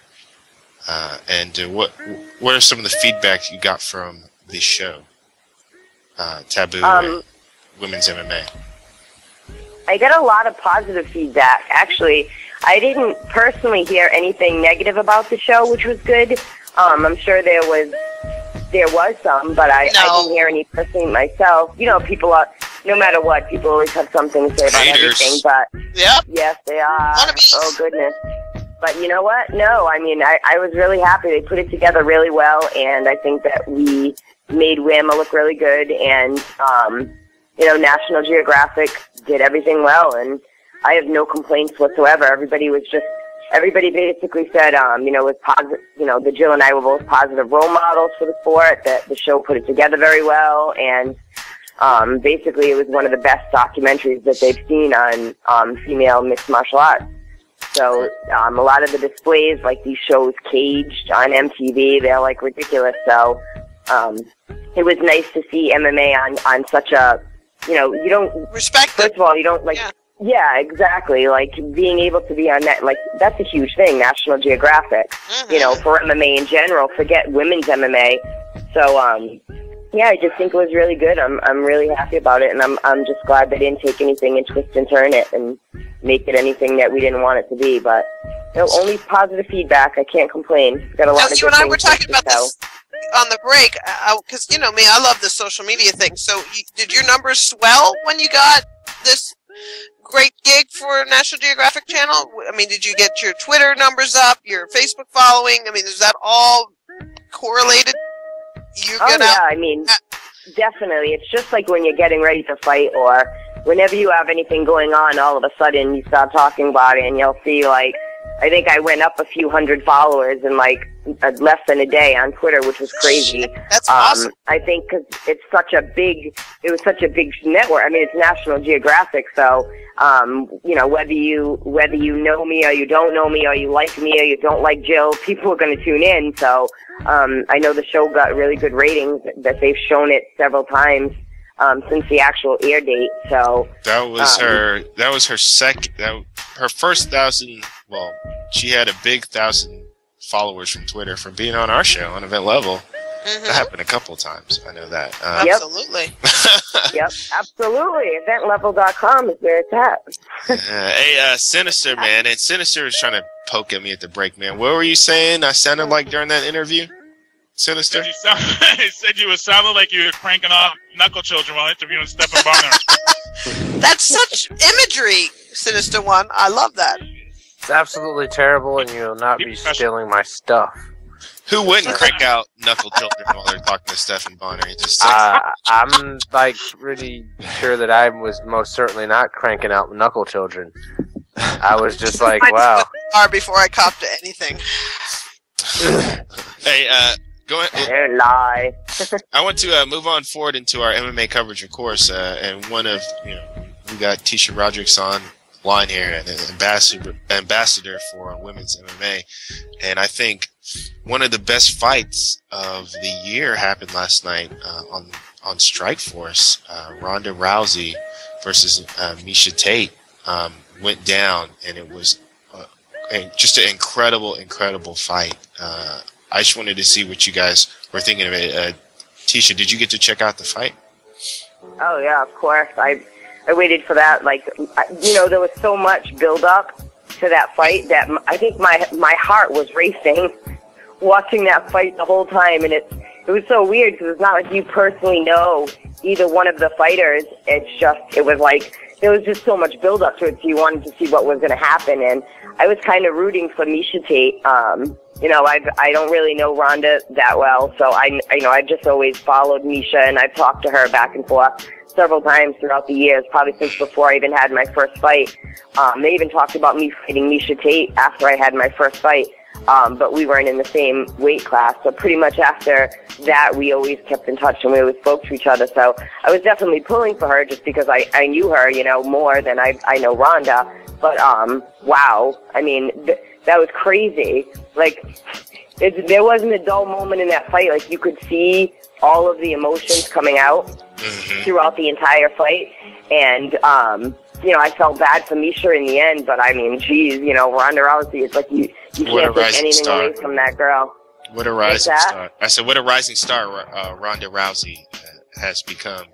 A polarizing absolutely. For a lot of guys out there, a lot of the MMA guys out there on the blogs and stuff, they voted that it was the sexiest fight of the year too, especially Rick O. I know. Yeah, they did. Yeah, they definitely. I mean, there was definitely, like, media-wise and all the interviews and photo shoots and promo videos that they did. I mean, I think that a lot of it's so funny. I don't know. People, there's so many different views and so much talk surrounding this fight, before the fight and after the fight. And I think a lot of female fighters get, like, upset about the fact that, it was so promoted because of, you know, the sex appeal that both women had. But at the end of the day, like, it is what it is. Like, it doesn't really matter if it's a sport of MMA. You know, the whole, like, sex sells type of thing, like, people wanted to see it. It got people interested that might not normally watch MMA. It got people interested in seeing it. And at the end of the day, it doesn't matter what they look like because they're both phenomenal athletic fighters. You know, they're both, it's not like you know, they had this show on Strikeforce and these two girls that can't fight, you know. You saw two phenomenal athletes performing, but I think the huge thing behind it is just so many women were upset because Rousey got that chance. You know, to have that title shot when there was other women in line before Of course, Sarah her. Kaufman obviously put on a great fight also. That fight. See, that fight was incredible. Like, to me, like, I don't know. See, I was more entertained with the Klossman-Alexis fight, but I was more worked up to watch the Tate Rousey fight because there was so much behind it, and it's like, you know, all the talk between the two of them before, and, you know, I'd seen Ronda fight a couple of times, but I was just so curious, you know, what would happen between her and Tate. I was actually surprised about Misha's game plan coming into that fight because I thought that she would be a little bit more cautious. I didn't think that she would come right in on Rousey like that, knowing that, you know, she had to keep her distance with the judo girl. That wasn't the smartest thing, so I was a little surprised. What do you do when somebody comes in at you like that? I mean, really, how do you slow down the pace of the fight when people come out guns blazing? I mean, it's just like, you know, you got to fight or flight. I mean, well, the thing is, like, with Ronda, it's someone that you probably don't want to close the distance with because she has her judo. I mean, you know, she's an Olympic gold, you know, medalist in judo. So it's like, I thought that Misha would come in and keep her distance. Like, I think what Misha was trying to do was come in and get her flustered. You know, she wanted to come out and, like, knock her out in the first round. And I see where she was going with that. But at the same sense, she came in, and that's what, her doing that is what gave the Ronda the opportunity to get in close and give her that judo throw. Do you know what I'm saying? So it's kind of like, I don't know what she was thinking doing that, closing the distance like that. I figured that she would be like, try to be in and out, you know, come in, circle out, and not, you know, close the distance with Ronda. But now, Deep Freeze, you got to check out the fight, man, and I really would like to see what were your thoughts on the fight coming into it. I know you got like lighted some scented candles and put on some mood music. And what was your thought on the fight? Oh, it was a good fight overall. Yeah, there's a lot of buildup on Twitter, but I think what Rousey said after the fact, she just did that to take Misha's Tate mind off fighting, you know. He said she kept her up all night firing back on Twitter after something she said, so. But overall, it was a good fight. Like, that armbar looks like she almost, like, ripped it off, took it home with her. That was like your second arm stroke, too, wasn't it? Well, no, like almost all of it. Well, this is like her fifth armbar or fifth fights, or 5 fights. There's one time where she did like hyperextended, but the woman said she didn't tap, so she had to do it again. Did you think the fight was sexy? Oh, it was really sexy. Ronda came in fit. Yes. Rico, any thoughts? Any thoughts on this fight? What on the Rousey fight? No, another fight we just haven't been talking about. No, I'm just kidding. The Rousey fight, yes. The Rousey Yeah, absolutely, man. Like, I thought it was sexy. Wow. Absolutely. I thought it was, like, really good for women's MMA. You have two really, really, really good pioneers. And a lot of people don't want to give Rousey credit, but like I said, you know, I did my homework and was like, holy crap, this girl is really, really, really talented. And this is all technique with her. I mean, this is something that she's done every day for, like, forever. I mean, forever. You know, since she was probably a little girl. And judo and judoka and jujitsu are, I mean, they're amazing. But when you get down to, like, hardcore technique, and you're fighting somebody that's got a really, you know, a decent wrestling base, and nothing against Team Alpha Male, but there's no Judo Jean LaBelle, not in the least bit. And when you train with somebody who's all about wanting to break you of everything that you know, take you to technique, and then you take you to being fluid with that technique like water, it's a whole different ball game, and especially at an Olympic level, like Deep Freeze said earlier. I mean, when you're at an Olympic level, it's you know, you're just going to get taken down when that person decides that you're going to get taken down. Let me give a quick shout out to Sinister. Sinister One, coming out of Boston, man, and hooking us up with that interview with Stephan Bonnar. Sinister right now live from Harry Westgate and Pub. What you wearing, Sinister? Sinister. Come on, tell him he's not watching Ustream. Tell him what you're wearing, sweetheart. Sitting there with C-Man who's decked out, but I'm stuck wearing this shitty-ass Giants jersey from Mario DeLeon, actor out of New York. And after this show goes off the air, I will be broadcasting live on Ustream my performance of We Are the Champions through DJ George karaoke, and it sucks. It sucks. You know, the Patriots lost the Super Bowl, but I got to make good on this bet. So here I am. Now, Sinister, what was your thoughts on that fight, the Ronda Rousey fight? I mean, you know what? Hey, you know, I give her respect at the end. She didn't change her attitude towards her opponent. She stuck right to it and said, you know, she had no hard feelings. You know, she said that she didn't feel bad about breaking her arm. That's what I heard at the end. Yep, she said she didn't. You know why?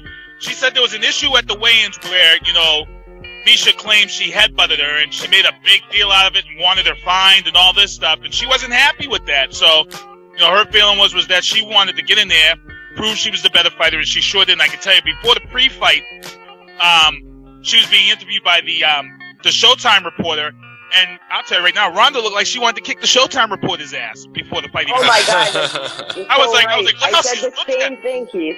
Yeah, I was like, yo, Ronda looks like she wants to beat her ass. What's crazy at main event? This is a women's main event headlining mixed martial arts event such as Strikeforce UFC, and hopefully we see more of that, man. Well, here's the big thing about this. We've talked a lot about this on the show. You know, we said that it's going to fall in Dana White's hands if he's going to be the hypocrite or not, if he's going to keep the women around when that Strikeforce contract is up.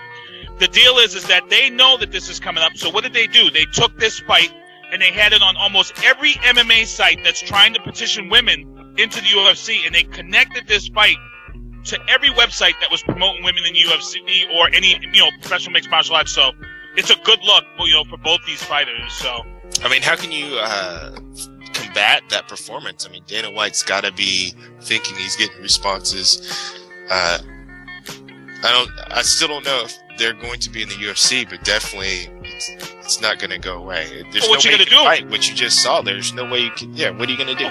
Well, what you got to do if you're Dana White, you got to look at Showtime's buy rate for the week for those people who jumped on to see that fight for the week and then got off. Oh, yeah. So I would look to get that information from Showtime and then go from there. But I can tell you right now, he knows it sells because he knows that the Gina Carano fight against Cyborg pulled in fucking huge numbers. So right there, that proves that women can pull in the numbers. I mean, they had that fight. That was your main event last night. That was your main fight of the night. So to have two women headlining.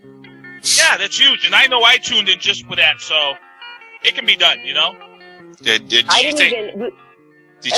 sorry. Everybody was talking about the fact, you know, the big thing they were saying is, does anybody even know who else is fighting on Strikeforce tonight besides the women? And when do you ever get that? I remember saying a million times, I can turn on the TV any time of day and find a fight on. You know, whether it's the old Pride or an old UFC or whatever, or, you know, every weekend UFC's on, but now it's like the girls stealing the show, and it's like, who's fighting again on Strikeforce? Oh, that's right, you know, freaking Rousey and Tate. So that was huge. It was huge for women's MMA, and, you know, he's a good business guy, and he's got to see the numbers in that, and, you know, hopefully it does pull it off for women's MMA, and you get to see it more on TV. As far as UFC, I don't know, you know. I don't know if he's ever going to put the girls on an actual UFC card, but I don't think after last night that he's going to say no to women's MMA in general. He definitely cannot. I'm also going to throw this out there though, but there's a lot of Strikeforce's big names, like Dan Henderson. A lot of these stars have been pulled out of the Strikeforce and went into the UFC, and you know, it just really has enabled an open eye to see what goes on with women's fighting, how competitive it is, how great fights they put on always, and to put them in the forefront. And I love every minute of it. Real quick though, I want to go in and tell you what else went on. This was a great Strikeforce event. It was on Showtime. There was a lot of blood spewing everywhere. I think there was blood on every fight, and it was just crazy, brutal, and true people looking to win, true fighter spirit going down. Josh Thompson defeated KJ Nunes in a unanimous decision, which was weird because Josh Thompson was off a big layoff, and it was a great fight at that 155-pounder. Kazuo Masaki defeated Paul Daly, which Paul Daly's a huge Strikeforce star. What'd you think about that fight, Deep Freeze, Masaki versus Paul Daly? I think Paul Daly is always overrated, and and in that fight, you know, Paul Daly's supposed to be a slugger, you know, a stand-up guy, but Masaki was out striking him to the point where Paul Daly was trying to take him down, and that was so funny. And I don't know how it was a split decision, but Masaki won like all 3 rounds, in my opinion. Definitely. Never let it get the scorecards. Well, see, that's the other thing. You know, we were talking to Stephan. He's listening. Like, the judges' scorecard was like 30-27 Masaki, 29-28 Paul Daly. How do you get that kind of discrepancy with the judging cards? It blows my mind. They added it wrong. I guess. They had it wrong. Kind of like the Demetrius. Lumumba Sires defeated Scott Smith via guillotine choke, and Scott Smith, who went down a weight class and moved back up. I mean, the guy looked kind of chubby, man. He looked dumpy, you know. It's like he's just showing up to get paid, like a Cracker Barrel dumpling. Ronaldo Souza defeated Bristol Marunde via arm triangle, and I thought this was a great fight. We got to see some different types of jiu-jitsu. One of the things I really liked what Souza did, other than his stand-up and striking and picking his shots, is one of the techniques he employed. And also in this fight, I believe that was the fight we saw like a pile drive Marunde. I was like, what? Is this like pro wrestling? But Souza would grapple him and then push off the fence for a takedown, which is kind of a technique people really don't like. How do you use the fence for your strategy? And he employed it very well by shoving Marunde off. He'd grapple him, kick those legs off the ring, and really pull that off. I thought that was really impressive.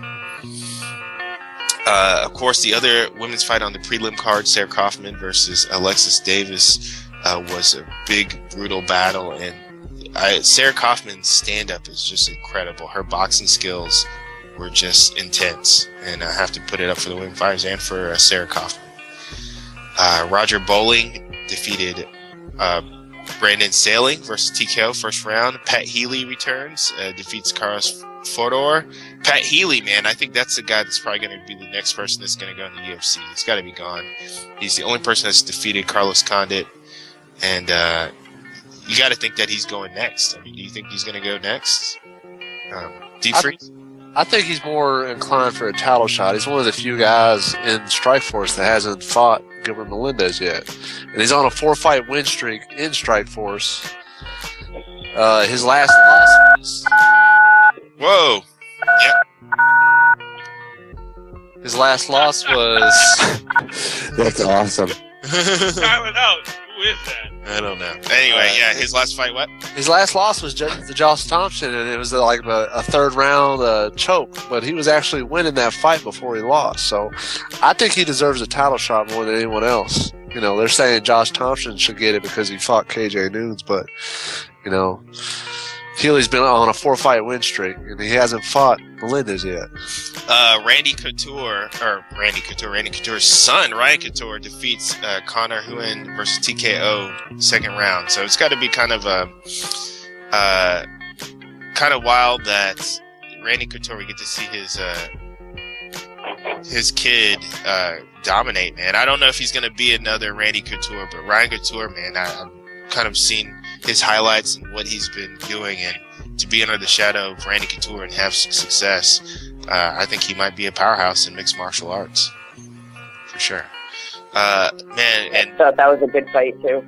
It was a big fight, and you got to see Randy. You know, Randy's a proud daddy, for sure, for sure. He's got his hot young wife for his age, and son kicking ass in mixed martial arts, so he's all good. Of course, the other big fight this weekend, Friday, UFC on Fox, Alves versus Kampmann. Alves versus Kampmann. Knockout of the night went to Joseph Benavidez. Submission of the night went to Mark Kampmann. Fight of the night, Demetrius Johnson versus Ian McCall, which had some controversy. Mark Kampmann defeats Thiago Alves via submission, which I thought was crazy. I thought Mark Kampmann was getting his ass kicked. I don't know. He was. I think he might have been. If you look at the fight metrics, like his striking wasn't nowhere near Alves's, like the percentages, and Alves won both those rounds.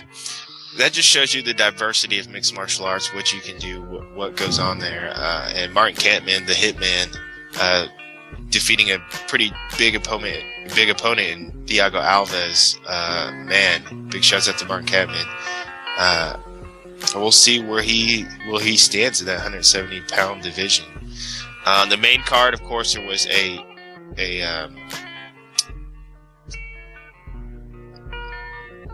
tournament. The tournament went on the FX channel.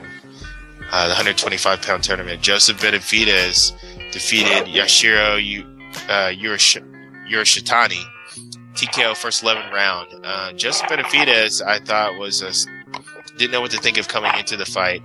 But Joseph Benavidez dropping that weight class looked good. Demetrius Johnson versus Ian McCall. That was a very controversial fight. I don't know how they scored it. I thought Ian McCall won that fight.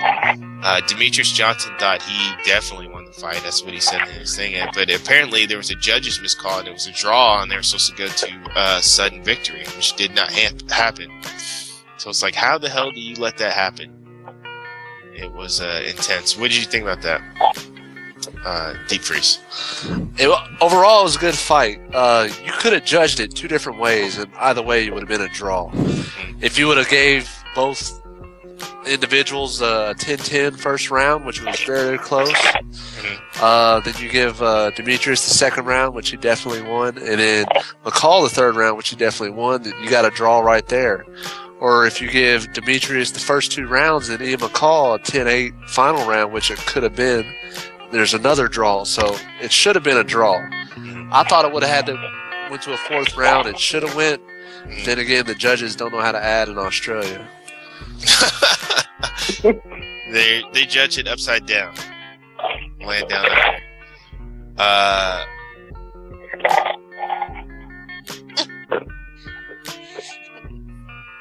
Tisha, what you got going on down there? You doing some grounding pounds?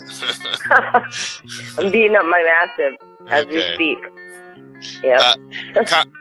Konstantinos Philippou defeated Court McGee, which I thought was crazy. Konstantinos Philippou is always deadly, always excited to see him fight, and he took down the Ultimate Fighter winner in Court McGee, which was a great fight. James Tihuna defeated Aaron Rosa versus TKO the first round. Aaron Peroche defeated Nick Penner. Steven Seiler defeated Cole Miller. Steven Seiler, you remember from the Ultimate Fighter, defeated his brother, Micah Miller.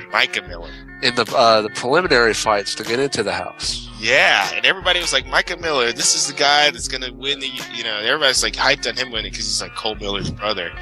And then Cole Miller has enjoyed a lot of success, coming off a lot of wins, submission wins in the UFC. To see Siler come in and defeat Cole Miller was just crazy. It's like, you beat up my brother, now you beat me up, you know? It's like the Miller killer. Andrew Craig defeated Kyle Noak. Kyle Noak, obviously Australian native, and also somebody who we interviewed. Yes. Which is pretty exciting. Kyle Noak was a bodyguard for what was his brother? Crocodile? Dead guy. Crocodile Hunter, yes.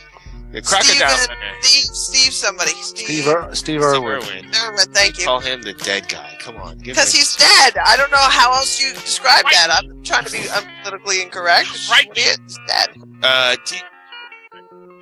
TJ Waldenberger defeated Jake Hike. I thought it was a great armbar, and I thought this could have been submission knife. But I think, you know, it's just weird that Kampmann got it, I guess because he was on the ropes and he pulled off submission. But Daniel Pineda, who has been just destroying it, just submitting people left and right, unbelievable record, had a guy in a triangle choke, and then while he was in triangle, pulled off an armbar, which was sick. It was in the first 2 minutes of round one.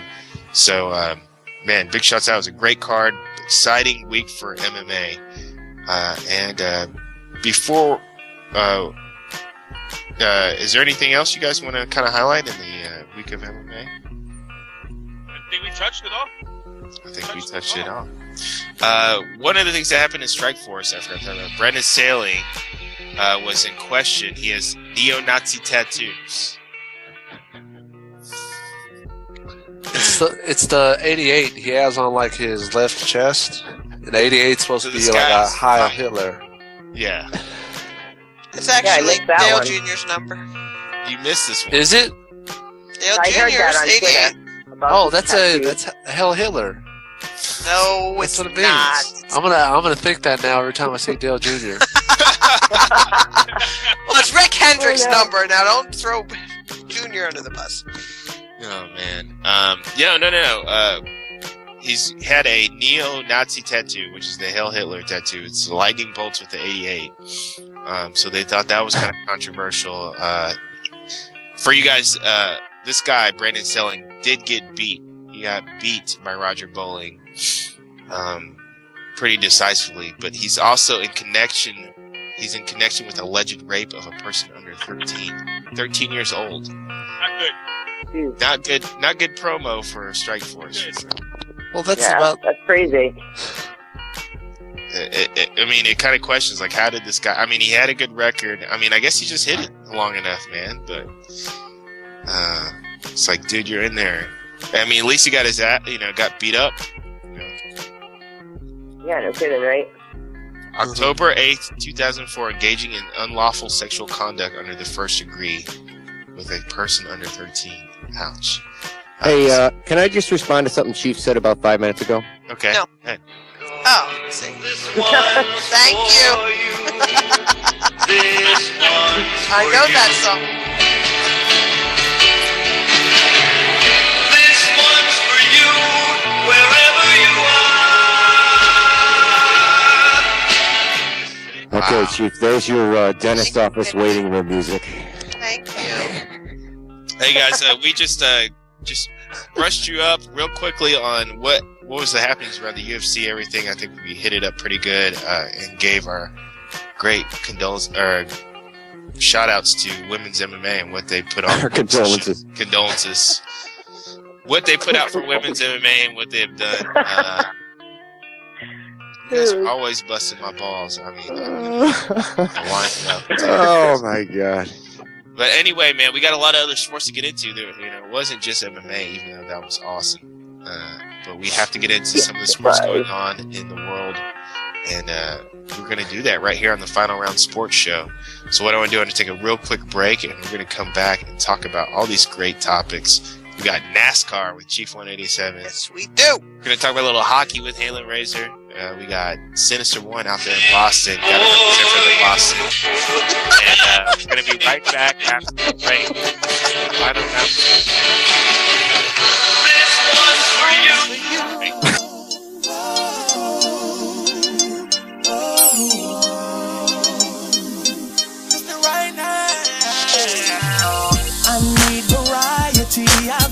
messing up on long relations. I need to find that one and another one for alternations. You see the freak in me, I can't just be with only one girl. So let me rock your world, your once in a lifetime opportunity. I know you're looking for Mr. Right, but I'm Mr. Right now. I know you're looking for Mr. Right, but I'm Mr. Right now. Oh, don't miss your chance. I'm Mr. Right now. I know you're looking for Mr. Right, but I'm Mr. Right now. Oh, wait a minute, pipe down, yes sir, it's going down right now and I ain't going nowhere. Now we can have the world, but we gotta have patience, trials and tribulation, faith and conversation. Hey, wait a minute, let me tell God one thing. See, you the realest, so that's why I bought you one ring. See, I'm the man, so I gotta do it big. Fell in love with the kid, 8 years to be in it, come on. I know you're looking for Mr. Right, but I'm Mr. Right now. I know you're looking for Mr. Right, but I'm Mr. Right now. Oh, don't miss your chance. I'm Mr. Right now. I know you're looking for Mr. Right, but I'm Mr. Right now. Oh. They saying she don't want a part-time lover. I told her all I really need is a friend. She already tryna lock a player down, but I ain't tryna get in a relationship. I need a girl who ain't tripping on commitment. Girl, don't miss your chance.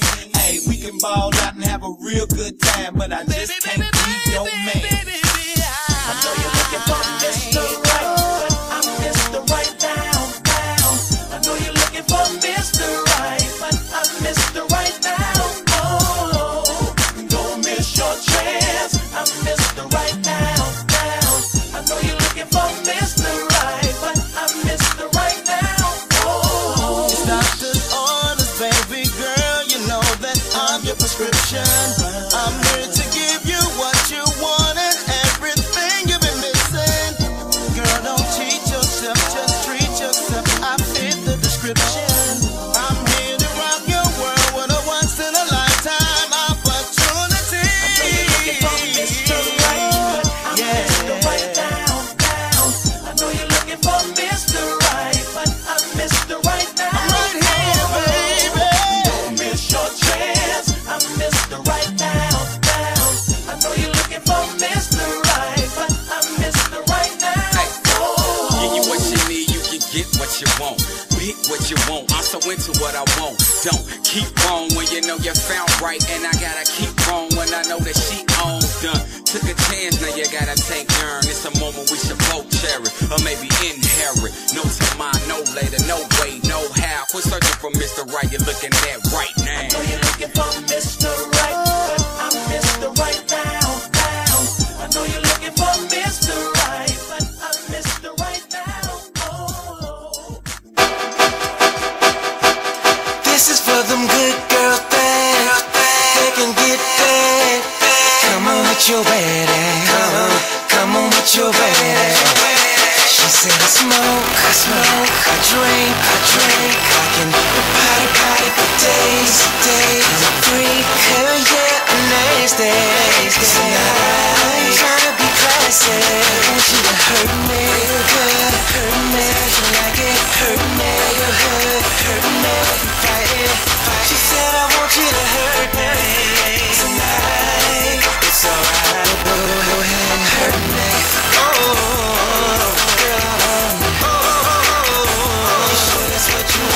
She said I want you to hurt me tonight. It's alright, go ahead and hurt me. Usually she good, tonight she bad. She begging for me to punish that ass. If that's what you want, baby girl, I'm on it. Just don't be yelling in the morning. I'm on it like you ain't have to do me like that. What you want? I still can't put my legs. Ain't that what you want? Ain't that what you need? My business is my pleasure, baby. Ain't to please. So I'ma pull your hair. I'ma smack that ass. Mr. Keith Sweat. I'ma make it last. Yeah, I had to ask, do you want more? To my surprise, she replied, baby, don't go. I can take all that if you wanna throw. I can throw it right back. Well, baby, we can prove just what you want.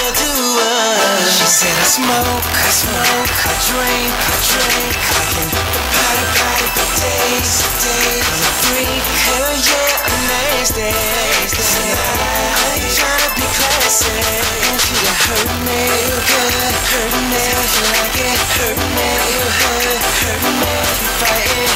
She said I want you to hurt me tonight. It's alright, go ahead and hurt me. You gon' need a bottle, you gon' need some roll. Yeah, a little Moscato, got a Patron. Yeah, cup of Syrah, whatever you want. Just take enough to get you gone. This can be a long ride.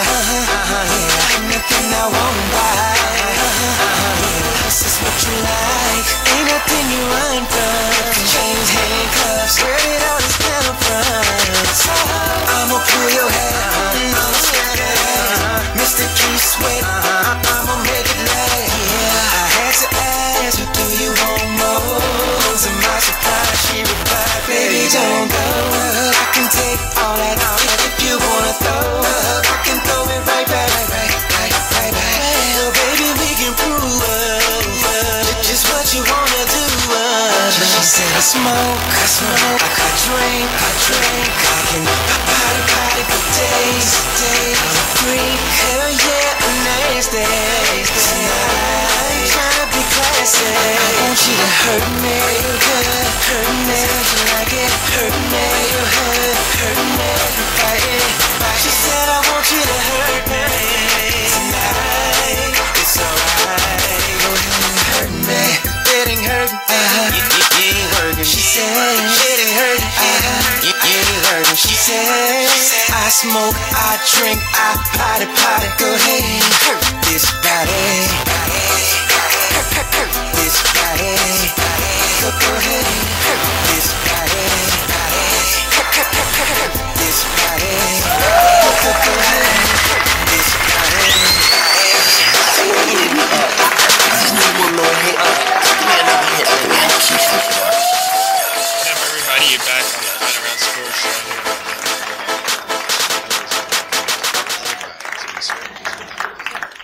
With HatcherRadio.com and the Razor Man Cave Radio Show, Sinister One and Z-Man with BBR and Sports Baby with Joe Neal, Chief 187, Chief187.com. Absolutely. A lot of heavy hitters we got going on the show. Right here. Take it down. No. We are entering our sports portion of our show. We're going to get in around all the sports. We're sitting around the cooler. Around the cooler. Yeah, I don't know if that's is that copyrighted? No, that's Hoobazoo, baby. That's Hoobazoo. We hang out around the cooler on Tuesday nights, 8 p.m. Eastern. Hoobazoo.com. Hoobazoo. We're hanging around the barbecue pit. some pimps and hoes. Wow. Let me start off with... But those blunts aren't really blunts, see, man. You can see those. That's fine with me. That's fine with me. I throw a blind eye. It's all legal here anyway. Let me throw up... let me go ahead and jump into it. Let me start off with NBA. The Heat are defeated by the Lakers. Heat 29-9, Lakers 23-14. But Kobe Bryant comes up with 33 points to get past the Heat. The Heat. But here's the big thing. Kobe Bryant. Kobe. I don't know Kobe, what to think come of. home. I don't know what to think needs of you. Kobe. You love to hate Kobe. I hate Kobe because he needs to retire and he's just old news. Are you kidding me? I love the fact he's got that whole mysterious thing going on for the broken bone thing, you know? What are you talking about? Elaborate on it. He's got that face shield going on, that Phantom of the Opera thing going on right now. The Phantom of the Opera.